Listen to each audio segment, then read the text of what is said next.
Hi,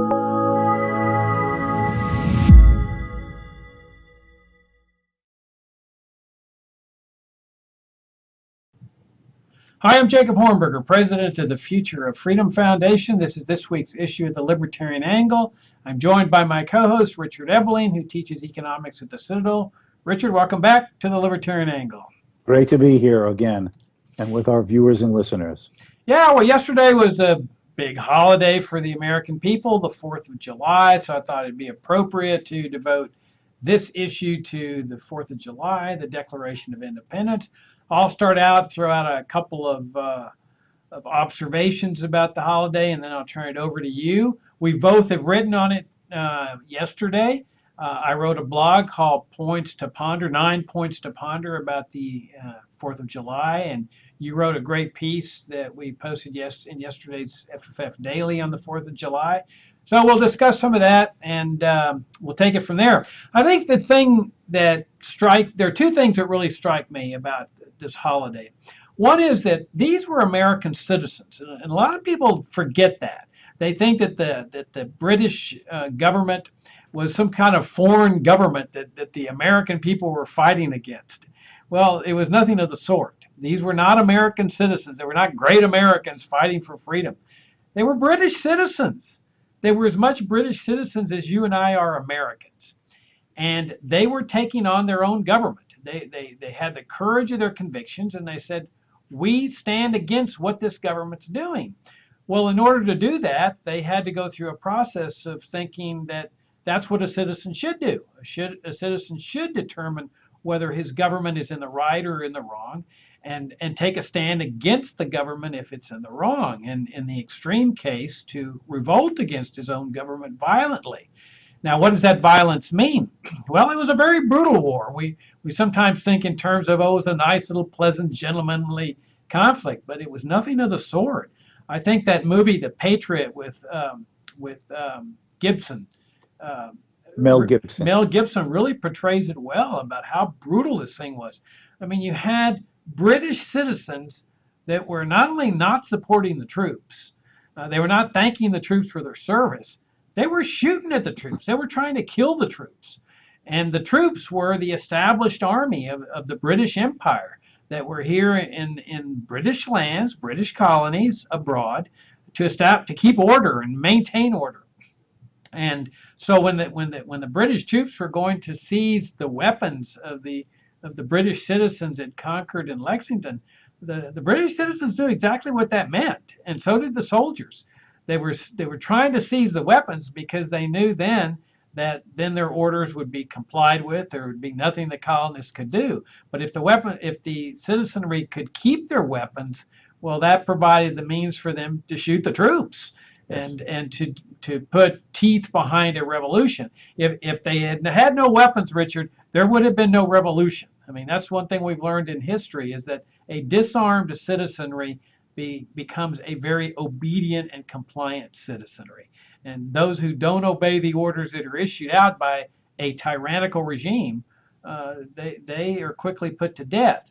And so the British colonists learned what all too many other people have learned in history, that one's own government can become a great threat. And the colonists learned that when they did become American citizens, they always considered the federal government, their own government, to be the biggest threat to their freedom and well-being. Not some foreign government, not foreign terrorists, not some foreign religion, their very own government. And that was manifested with the severe restrictions that they placed on the federal government's powers in the Constitution, limiting them to a very few powers, and then more especially by the Bill of Rights, which expressly restricted the power of the federal government. I mean, they just did not want to happen here in the United States what had happened when they were British citizens. Right. Okay, that's point one. Second point is that I think the most significant part of the revolution was the message in the Declaration of Independence regarding fundamental rights. I mean, we take it for granted now, that clause that all men are created equal and they've been endowed by their creator with certain unalienable fundamental rights. Among them are life, liberty, and the pursuit of happiness. But it really is a shocking statement, because the inference that one draws from this is that these rights pre-exist government.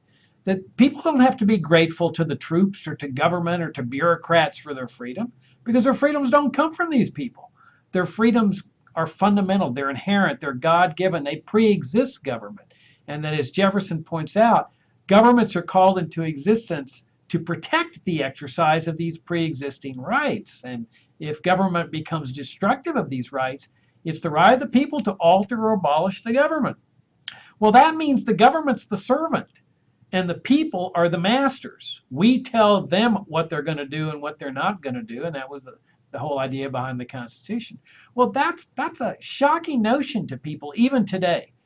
There's many Americans today who believe that the government should have the authority to do whatever it deems is necessary in the best interest of the people, in the best interest of the nation or national security, and that people's rights simply have to be surrendered, even if only just temporarily.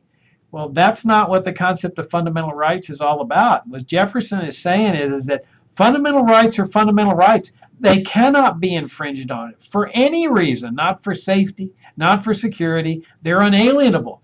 You cannot take them away from people. And that, in fact, government exists merely as a servant to protect the exercise of these God-given rights.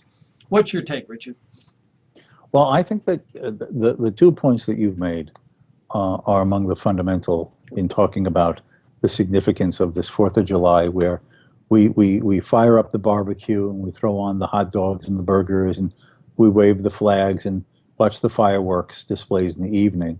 That what gets lost in all of this pageantry and just view it as sort of a midsummer holiday is the very points that you're raising. I consider that of the two, the more profoundly significant one is the one that you referred to as number 2. And that was this notion that individuals had these inalienable rights. It's important to realize that for all of human history, like thousands of years, for all of human history, the presumption is that the natural relationship of human beings, for the most part, is one of servitude. There is a master and there is a slave. There is a ruler and he who is ruled. Even with the emerging democracy in ancient Athens that has been viewed as the philosophic inspiration, sort of the seed of many of the ideas of a free government and a free society as developed in our country originally. We need to remember that even in the ancient Greek city of Athens, yes, there were some who participated in democratic deliberations and a vote in decision-making, but the free citizens of Athens were a minority of the urban population. Most of the people in ancient Athens were slaves who did work for those handful of privileged people who had elected themselves as free citizens, with all the others having to work for them. So they had the liberty to sit around in these deliberative debating locations in the city to pursue their self-governing procedures.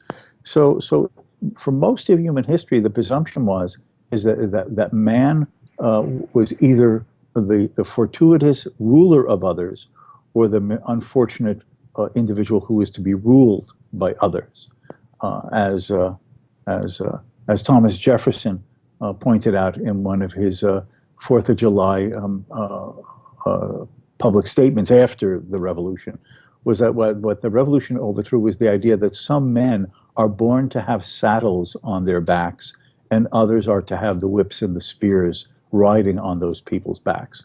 As you correctly say, the most profound notion was this idea that got philosophically solidified. And because in a sense he is the modern sort of origin of it.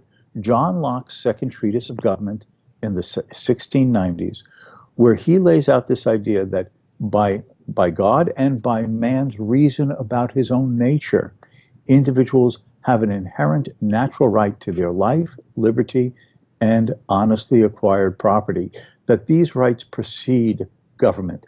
In fact, in a state of nature, even when in principle there is no one to protect a person from the aggression of others, he, as a matter of his nature, as an ethics, even in the state of nature, he has a right to his life, which no one should take away. and that it is men reasoning about this and fearing that some might not respect it and undertake acts of aggression that leads individuals to combine themselves into associations for mutual protection, and out of which comes the notion of government as a servant to protect the rights that precede the political authority. And from Locke, and this is the great inspiration for the founding fathers, Jacob, as I know you well know, is his idea that when governments no longer fulfill this task of protecting the rights of the citizenry from the aggressions of others, or when they themselves become the aggressors of the rights of those over whom they are supposed to serve as guardians, it is the right of the people to overthrow those rulers and to form a new government that will have the institutional construction and the limits to see that government protects and does not abuse, a protector and not a plunderer.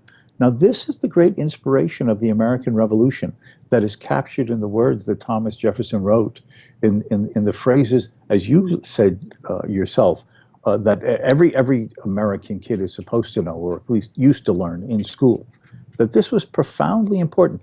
This was, to use this phrase that's been used many times, the shot heard around the world. Yes, it may have referred to the idea of the colonists at Lexington and Concord shooting back at the British, but why? The shot heard around the world was the most important one of a bullet of an idea. And the bullet of an idea was the notion that individuals have rights that the government cannot violate. And when you've tried to have redress and you've tried to petition, as the founding fathers say in the Declaration, and you reach the point that the government will not reform itself and is an inescapable abuser, manipulator, and plunderer, the people, as a last resort, have a right to overthrow that government and form a new one for the securing of their liberty. That is the most profound idea in modern history. It is the idea that has revolutionized everything over the last 400 or 500 years. And that is the profound importance of this 4th of July celebration, that is what we are celebrating, the declaration of individuals having rights that no private individual or government may violate, and that governments have only one purpose, to secure them and not violate them. When that is appreciated and understood, this becomes the most important day of celebration, political day of celebration, in all of the 12-month calendar of the United States. Yeah, and you brought up a great point in your article about what it means to be free. I mean, these people had a deep understanding of the principles of freedom. They understood the principles of intellectual liberty, the right to read and write whatever you want, of religious liberty. There was that deep framework, the right to petition government for redress of grievances. But you brought up an aspect of liberty in your article that is extremely important and that is given short shrift. That is the concept of economic liberty. Yes. And these people understood that as you point out, they were suffering under this mercantilist system where government's regulating the economic activities of the people. And so they were looking through a glass darkly on this aspect of liberty, because let's face it, the only real thing they had was Adam Smith's Wealth of Nations, which was published in the same year, 1776. But as they progressed through the Articles of Confederation and up to the Constitution, then they had more than a decade of having digested Smith's work when they're crafting the Constitution. But why don't you delve a little bit into that aspect of it, because that's really the big pertinent part, well, one big pertinent part of what we're facing with here in the United States today is this government management of the economy, centrally controlling and devising all kinds of ways to manipulate economic affairs, monetary affairs. You've got the plunder of the welfare state. And then the other problem is you've got the warfare state, the national security establishment, the military-industrial complex, which is also what they were rebelling against. I mean, this whole big standing military establishment that the British Empire had and was sending to all parts of the world to impose its will. But why don't you start with that aspect there, of the economic aspect of liberty that they were talking about in the Declaration? Yeah, what I try to highlight in my article, which is up on the FFF website this week, is that we are all familiar with the famous, early phrases in the Declaration. We hold these truths to be self-evident that all men are created equal. They're endowed by the Creator with certain inalienable rights, among which are life, liberty, and the pursuit of happiness, in which we both emphasized that governments are formed among men to secure that liberty, and so on. But that is only a short part of what admittedly only a long one-page document. But the bulk of the document is an enumeration of the grievances of the colonists against the British government. Yes, there were violations of what today we call civil liberties, violation of writ of habeas corpus, no representative government, a search and seizure without a proper warrant, and so on. But if you read the enumerated grievances carefully, which is what you're highlighting from my article, is that a large portion of them has to do with the British government's violation, infringement, and attempt to strangle the commercial and economic liberty among the citizens, well, the subjects, since we're king, of the British government, and at the same time to restrain or prohibit the free commerce and trade of the colonists with the rest of the world, including the rest of the British Empire in many ways. For example, the British government imposed these mercantilist regulations that specified what goods could be manufactured among the 13 colonies. How could they be manufactured? That is, the modes of production. They specified, in many cases, the prices at which they could be produced and sold, the wages that were to be paid, with whom they could enter into commercial transactions, restraints on trading among themselves, the 13 colonists, and the rest of the British Empire and the rest of the world. The British government sent over this, as they put it, a swarm of regulators, controllers, we would call them today the bureaucrats, to oversee and manage the minute affairs of the population. They imposed taxes of various and sundry types that not only were without representation, right? Parliament is passing fiscal laws about tax burdens without any representatives of the 13 colonies having a voice in the deliberation in the London Parliament. But besides that, these taxes, even though besides being done without colonial representation, were attempting to both bleed the colonies for the centralized purposes of the British government, and at the same time use it as trade restricting and inhibiting barriers and disincentives that further retarded both the liberty and the prosperity of the colonists.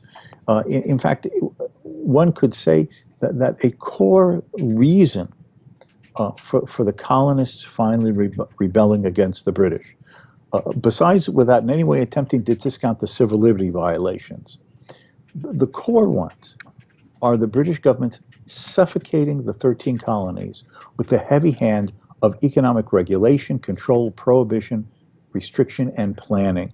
And what the colonists are really revolting against is denying them a regime of free enterprise and free commerce and trade among themselves and the rest of the world. It is a cry for them to be allowed to be free to undertake a policy of basically unrestrained economic liberty. And it is a violation because they derive those economic liberties from that fundamental one of the right of the individual to his life, liberty, and honestly acquired property. That now, as you were alluding to, the perversity and the paradox is that these colonists were revolting against this spider's web of government regulations and controls, economic regulations and controls. Yet if you were to compare them with the degree to which government regulates, controls, restricts, plans, and taxes today, we would say that these people, in comparison to what the average American, without reflecting upon it, takes for granted today, they had sort of like an environment of freedom. They were objecting to unrepresentative impositions of taxes of like 2%, 5%, 7%. They were opposing regulations and controls that precisely because the colonists were 3,000 miles away from the hall of power in England itself, and the limited modes of transportation, right? It's a horse, a wagon, or a boat up a river. People basically could do pretty much even what they wanted to do because there was no government around them, given the logistic limits on government control at that time. So they're revolting against a government that by our standards of heavy-handedness today, seems very limited. But they revolted against that, where we pay many cases, if you add up all the taxes, direct and indirect, business, personal, and so on, the government is taking an average of anywhere from 35 to 50% of the wealth and income generated in the society. The Small Business Administration estimates that compliance costs for business to meet federal level regulations, we're not talking about state or local regulations, just federal government regulations, costs on average the business community somewhere in the neighborhood of $2 trillion a year. And then you have all of these other regulations to serve social justice or political correctness in the workplace, wage controls through the minimum wage, the government network of regulations that specify how you can produce your product, with what means of production, workplace requirements, and of course, even with supposedly free trade agreements with other countries, these are basically government managed trade agreements where trade is allowed within an orbit of government oversight of form and type. So as a consequence, our level of government burden is far greater and intrusive than anything the colonists themselves, given the circumstances of their own time, actually experienced. Yet we passively accept it. Now, in my humble opinion, a major reason for this, Jacob, is a perversity that came out of the French Revolution and the French philosopher Jean-Jacques Rousseau. And that is the belief that with democracy, the people rule instead of the king. And when the people rule, then anything that is passed as legislation is a reflection of their common or general will. And how could the people ever oppress themselves? So therefore, if such restrictions and controls and impositions and manipulations and plunderings occur through a democracy, it does not have the same negative connotations or sense of immorality about it, because it is the people deliberatively deciding that as a group, as a collective, as a community, this is good for themselves. And therefore, any objection should be viewed as, well, dissent, but not to be challenged, because it is the will of the people of which we are all members, as opposed to the isolated king who asserts the right to tell everyone to live without their approval. And it is that perversity of democracy. Because, I mean, the point is, it's obviously better that if people are going to deliberate about some common purposes, that, you know, it be done through peaceful discussion and agreement as opposed to a club. But in our modern age, basically, the democratic mechanism has been transformed into a method of special interest groups, as well as the bureaucrats and the political elite, to justify plundering us to a far greater degree than the colonists ever suffered under the idea that this is a representation of what the people themselves need and want, and therefore should not be challenged. And because that's the indoctrination, the government schooling, the mass media that pounds us this in our minds every day. Tragically, most Americans are unbelievably passive and accepting or non-reflective about a degree of tyranny that the founding fathers would have certainly never tolerated. Yeah. The point you're making is that what the colonists revolted over and what they truly and genuinely believed was tyranny really is minuscule compared Yes. to what the government is doing to the American people. The federal government is doing to the American people today in terms of Uh, taxes, um, regulations, the centralized state, the national security state, the foreign wars, the foreign interventions, and the out of control federal spending and debt. I mean, they were faced with a little stamp tax, a little tea tax, um, yes. And I think what you're saying is that people here accept that form of tyranny because they're participating in the democratic process. And Exactly. that's where the indoctrination comes in. And really, Richard, as far as I'm concerned, the American people, except libertarians, have been running away from the American Revolution for the last 100 years. And Hmm. on the 4th of July, they celebrate really what is an anti-revolution. Hmm. Because look at the type of society that was brought into existence. Okay, we know that slavery was a giant exception, terrorists were giant exceptions, there were very many minor exceptions. But you have to read the Constitution in light of the spirit of the Declaration of Independence. But even before the Constitution, you had the Articles of Confederation. I don't Hmm. think these people that signed the Declaration of Independence would have been happy just having representatives in Parliament to vote for these taxes or vote against these taxes. I think they really opposed taxation because that's what they saw as tyranny, the taking of their property by the government, the forcible taking. Because if you look at the Articles of Confederation, they brought into existence a federal government that was denied the power to tax. Right. People don't realize that. The federal government for over 10 years had no power to tax.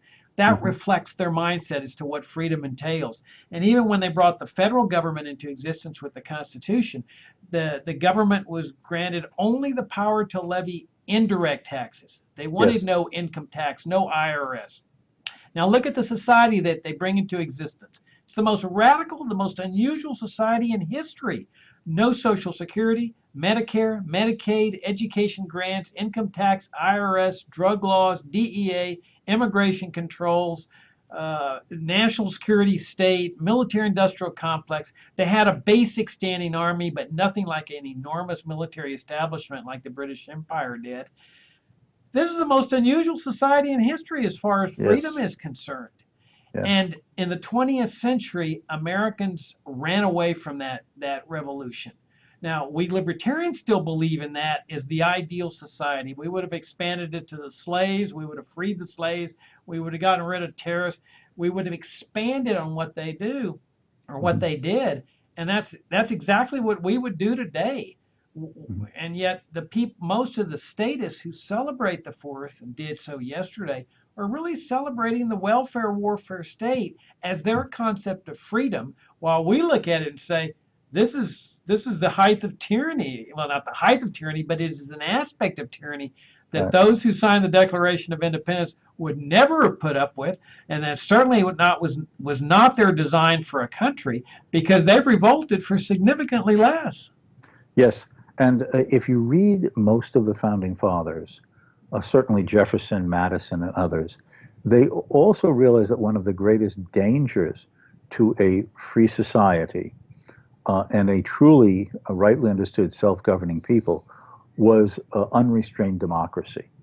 Now, maybe some of the listeners and viewers who uh, tune into us regularly may recall that last week we spoke about the vote in Great Britain for the United Kingdom to leave the European Union, and also the fact that since that vote occurred, there are many critics who voted to stay in the EU that are saying, "Oh, this was a bad election. It should not be allowed to stand. This was just old people who don't understand anything." And of course, the classical liberals and libertarians who are sympathetic towards people having a closer sense of self-rule and not being ruled by bureaucrats far away, which is how many of the opponents of the EU in Great Britain view the EU government in Brussels, is that libertarians and classical liberals said, you see, these other people who lost the voting, they don't want to respect democracy, right? The people's will has been spoken to withdraw. Now, I'm sympathetic to the outcome, so I'm glad the Democratic vote went the way it did. But you see, that's a two-edged sword.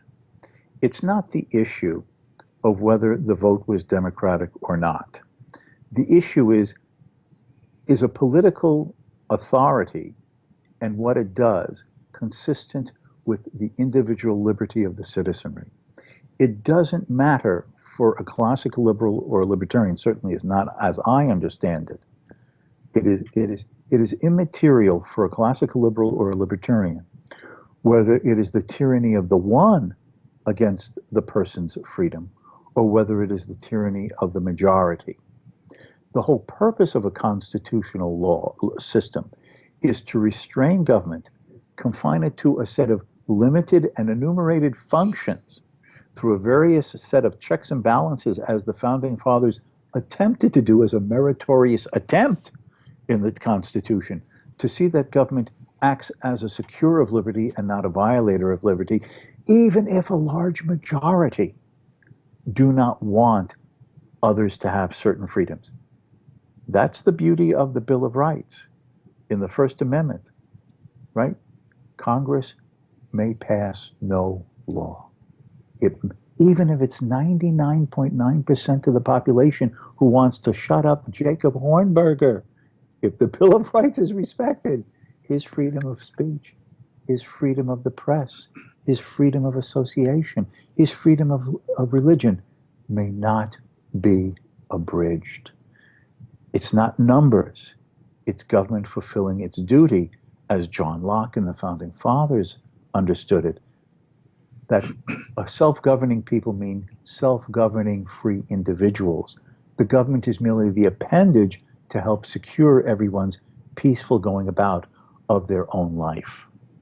Yeah, that's a critically important point, and it goes back to that phraseology in the Declaration that people are endowed with fundamental rights, and no government, not a king government, not a totalitarian government, not a democratic government, can legitimately take away these fundamental rights. Right. So as you put it, let's say 95% of the American people said every child in America has got to go to church every Sunday so that he can learn religious values and moral values. When he reaches the age of 18, he can do whatever he wants. Well, we would all be repelled by such an idea, even if the majority has approved it, because the majority cannot infringe on the fundamental right of freedom of religion. Well, the point is, this same principle applies to economic liberty, and that's why the point you make is so important in your article, that what people do with their money is as important as what they do on Sunday. It reflects their values, reflects their choices as to how they want to pursue happiness. Do they want to set up their own retirement account? Fine. If they don't want to, fine. If they want to give charity to others, that's their decision. If they don't, that's what freedom's about also. And that's the concept people have lost, that freedom necessarily entails not just the right to do the right thing or the responsible thing. It entails the right to do the wrong thing, the irresponsible thing, the uncharitable thing, as long as your conduct is peaceful, as long as you're not out murdering, raping, and stealing, and that's what government's for, to punish those people. You're free to make whatever choices you want in your life, and that's what's been lost. The founders understood that very well with respect to religion, intellectual activity, political, civil rights, except for slaves, of course. But they understood it conceptually, and they were starting to see it with respect to economic liberty, which is why there was no economic regulations, minimum wage laws, occupational licensure, income tax, and all the rest. Right. Yes, they saw that liberty was indivisible. Now, it's true, through a glass darkly. And, you know, to unfairness of some critics, all of the people on our side of the fence, and I'm even including our more reasonable conservative cousins here, we've waxed eloquent about the Declaration of Independence and the Constitution and the Free Society. The fact is that there were those egregious exceptions which you rightfully pointed out at the beginning, especially slavery. But the point is, one has to understand is that institutions like slavery or the belief in kings and subjects had been the norm for all of human existence. They're slowly escaping from this. They latch onto a new idea, this notion of individual rights separate from government. And they're trying to think through, what does this imply? Anyone who's ever come to a political, idea and gets, excited about it has discovered that when he gets into discussions or arguments with others, they throw challenging responses to him that he's not thought of before. And he tries to think of the response on his feet. And then if he's really interested, after the discussion at home in his own mind, he replays it and says, that wasn't a good reply by me. How do you answer that person's challenge? That's the response I should have given, because that logically follows from what I was trying to argue. You see, it's like you're groping in the dark to realize all of the implications of this idea that you've sort of gotten a glimmer of. It doesn't happen overnight. They understood freedom of religion pretty clearly. They pretty well understood, because of previous experience, freedom of the press and freedom of speech and so on. But as you pointed out, the emergence of a body of ideas of economic liberty, the French physiocrats, the Scottish philosophers like Adam Hume, that was contemporaneous with the revolution of the colonists. They were not seeing all of the implications immediately. And as a consequence, there were imperfections left in the Bill of Rights. You, for as long as I can remember, have said that there should have been an 11th Amendment. And that is, just as there's a separation of church and state, a separation of the economy from the state. But they were groping through that glass darkly. They couldn't imagine all of the problems that might arise, or how there might be a backsliding to the very type of economic controls that they were revolting against. And that was the weakness, and that has enabled a lot of loopholes to arise until finally an avalanche of, we have a more controlled society, as we both were emphasizing earlier, than the colonists would have ever imagined or endured. Yeah, absolutely. But it goes to show the power of ideas, for bad or good.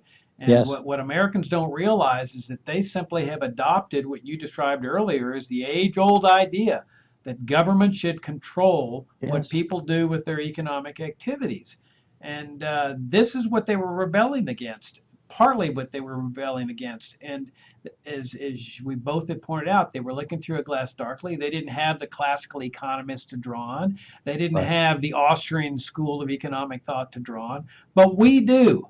And that's the thing that Absolutely. where we libertarians just stick out, where we're saying, let's build on the revolution. Let's not run away from it.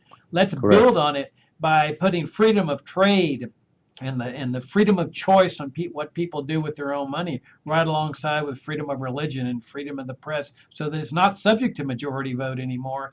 It's simply each person pursuing happiness in his own way. Right. On that note, Richard, we're out of time. So we'll call it quits, and look forward to talking to you next week. It was great doing it again, and I want to thank our viewers and listeners for giving us a little bit of their time. Yeah, thank you all again, and we'll see you next week.